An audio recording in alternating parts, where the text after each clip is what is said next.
के लिए हम दुआ करेंगे और इनके बच्चे ठीक हो जाएंगे, इनका परिवार ठीक हो जाएगा, तो ये लोग कहेंगे अरे वाह वाह फलाना भाई आप ही सही थे, हम गलत थे, माफ कर दीजिए माफ कर दीजिए, वही लोग आएंगे। तो लोगों से नहीं डरना, परमेश्वर कहते लोगों का मुंह देख के मत डरना, लोग तुम्हारा क्या बिगाड़ लेगा, अभी क्या अच्छा कर दिया जो तुम्हारा कुछ बिगाड़ लेगा। कितने लोग आपके आटा खत्म हो जाता है तो देने आ जाते हैं समाज में, कितने लोग आपके घर में कोई बीमार हो जाता है तो 10 लोग इकट्ठा होके मोहल्ले वाले कहते चलो चलो आपको हॉस्पिटल ले जाते हैं। कितने लोग जब आप रो रहे होते तो कितने लोग आपके मोहल्ला के इकट्ठा होके आपको चुप कराने आ जाते हैं। तो लोगों की परवाह ना करें।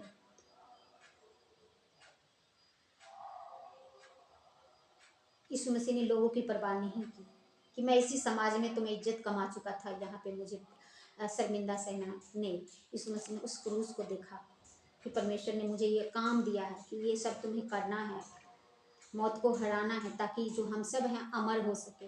हम सब की जो दर्द है परमेश्वर ने, हम सब की जो नर्क की आग है परमेश्वर ने उस क्रूस पे सहा था।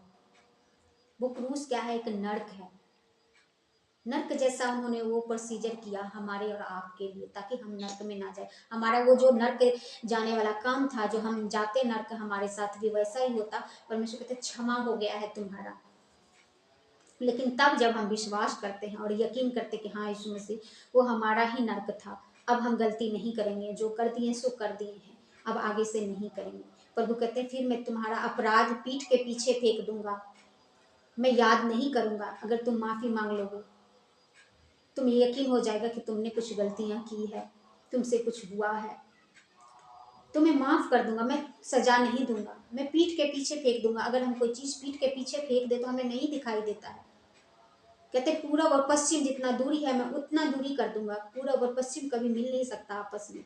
तो परमेश्वर ने कहा तुम्हारा अपराध जो है, जब मैं तुम्हारा न्याय करूंगा स्वर्ग ले जाने वक्त, तब वो आ नहीं सकता पाप, क्योंकि तुम में कोई पाप ही नहीं होगा तो तुम स्वर्ग जाओगे, रास्ता खुलेगा। हमें लगता है हाँ ठीक है प्रभु माफ कर दीजिए, ऐसा नहीं। आप एहसास करें, आप थोड़ा सा सोच के देखें कि आपने जब से होश संभाला है, आपकी पूरी लाइफ की स्टोरी एक टीवी में, एक एलईडी में दिखाया जाए सबके सामने, जो किया हमने आपने जो भी सब की। परमेश्वर कहते कोई भी धर्मी नहीं है। हम कोई अपने आप में घमंड ना करें कि हम पापी नहीं है, फलाना तो बहुत गलती कर चुका है, हम तो उसका देख भी चुके हैं, जान भी चुके हैं। किसी का नहीं छुपा है, किसी का दिख रहा है ज्यादा, किसी का कम, किसी का बाहर आ गया, किसी का अभी नहीं आया। परमेश्वर के सामने सबका आ जाएगा। तो हम सोच के देखें कि एक एलईडी लगी है बड़ी सारी, और उस पर हमारा सब काम बचपन से जो हम होश संभालने के बाद जो अब तक किए हैं, अच्छा बुरा सब चलाया जाए, सब चलाया जाए कि परमेश्वर ने, क्योंकि परमेश्वर ने यही करना है, यही होगा। तो जब सब चलाया जाए तो सोच के देखें, कोई ऐसा जगह नहीं होगा कि जहां पे हम शर्मिंदा होंगे, जहां पे हमें लगेगा कि नहीं ये सीन मत दिखाओ प्लीज, ये सीन कोई ना देखे। ऐसा होगा ना? ऐसा बहुत बार होगा कि नहीं? आ जाएगा। किसको लगता है कि आप निर्दोष साबित हो जाएंगे? हाथ खड़ा करें या मुंह से बोलें, बोले किसको लगता है, ताकि मैं और जान सकूं कि परमेश्वर सच में क्या क्या सच में परमेश्वर सच्चा है कि झूठा है। किसको लगता है? आप हाथ खड़ा करें।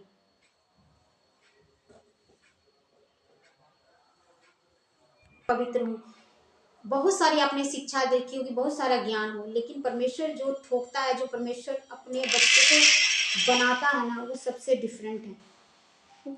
एक ज्ञान की बातें नहीं है बाइबल, ये रियल परमेश्वर की बातें हो रही है। जो दुनिया जिसको ढूंढ रही, जिसको परमेश्वर परमेश्वर कर रही है ना, आज उनको नहीं पता कि परमेश्वर कौन है। हम लोग मरने के बाद किसके पास जाएंगे? न्याय कौन करेगा? प्लीज मुझे बताएं कौन बहन है, कौन भाई है कि अगर आपका बचपन से चलाया जाए सीन और आप कहेंगे कि हम एकदम निर्दोष हैं, आप चलाओ मेरा बेदाग है हम। मैं तो बिल्कुल नहीं चाहूंगी, मैं तो बिल्कुल नहीं चाहूंगी, क्योंकि मुझे पता है कि कितना कचरा मैंने किया।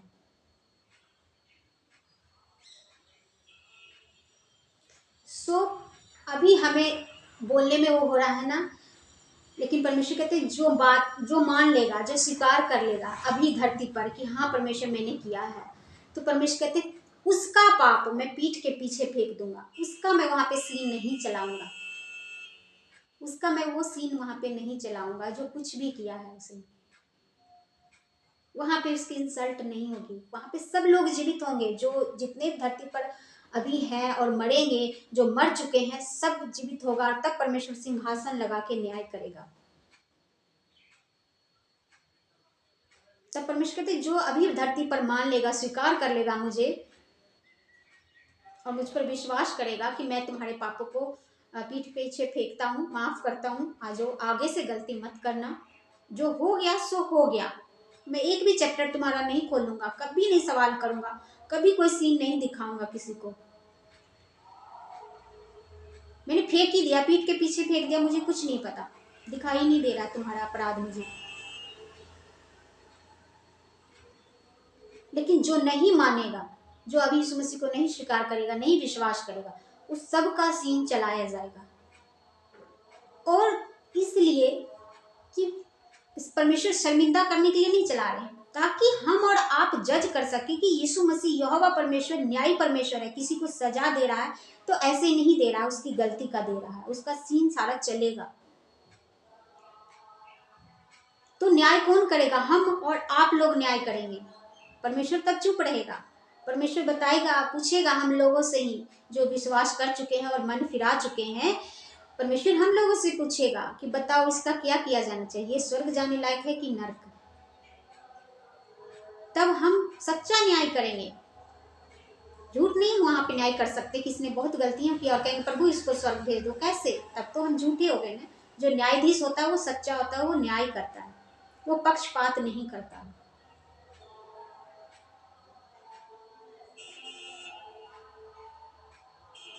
और जो परमेश्वर पे विश्वास कर चुका है उसका परमेश्वर कैमरा नहीं चलाएगा, वहां पे अच्छे कामों का चलाएगा, बुरे कामों का नहीं चलाएगा। अच्छे कामों का इसलिए चलाएगा कि अब इस देखो, दूसरे लोगों को दिखाएगा जो प्रभु पे विश्वास नहीं किए हैं, उसको दिखाएगा कि बताओ तुम्हारे समाज में, तुम्हारे देश के बीच से ये लोग आया है कि नहीं, देखो इसका काम, इसने मुझ पे विश्वास किया, मैंने पहले शर्त रख दिया था कि जो विश्वास करेगा उसका पाप मैं नहीं दिखाऊंगा और जो नहीं करेगा उसका पाप मैं दिखाऊंगा। इसने विश्वास किया तो इसका पाप मैं नहीं दिखाऊंगा, लॉ कहता है, और लॉ कहता है कि इसका मैं पुण्य दिखाऊंगा, जो मेरे आने के बाद, इसने मेरे में आने के बाद किया है।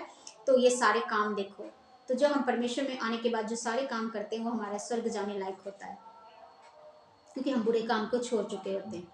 झूठ बोलना, चोरी करना, पाप करना, छल करना, चुगली करना, गाली देना, है ना, छोटी छोटी बातें और सब कुछ, गुस्सा करना, अति क्रोधित होना, मारना पीटना, बच्चे को भद्दे शब्द बोलना, कोई बुरी चीजें खाने की लत है हमें तो वो छोड़ना, हम वो चीज कर चुके हैं। तो परमेश्वर फिर हमारा न्याय कैसा अलग करे। ये यीशु मसीह का रियल रहस्य है। गवाही, ब्लेसिंग, ये परमेश्वर का मकसद है।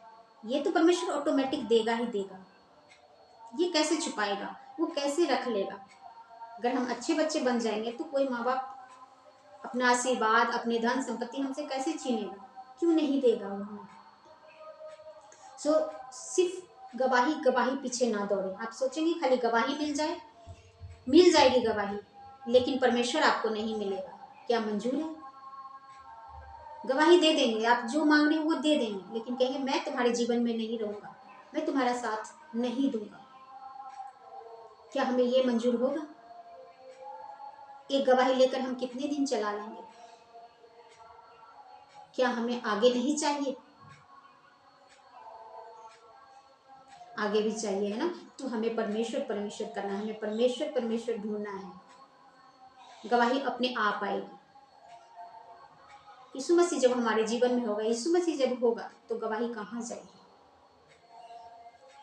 जैसे हमने ये उपवास में रखा कि प्रेम, आनंद, शांति, धीरज, कृपा, भलाई, हम सबने प्रार्थना में गाया। ये कौन है? ये जहाँ पे है वहां पे यीशु मसीह है।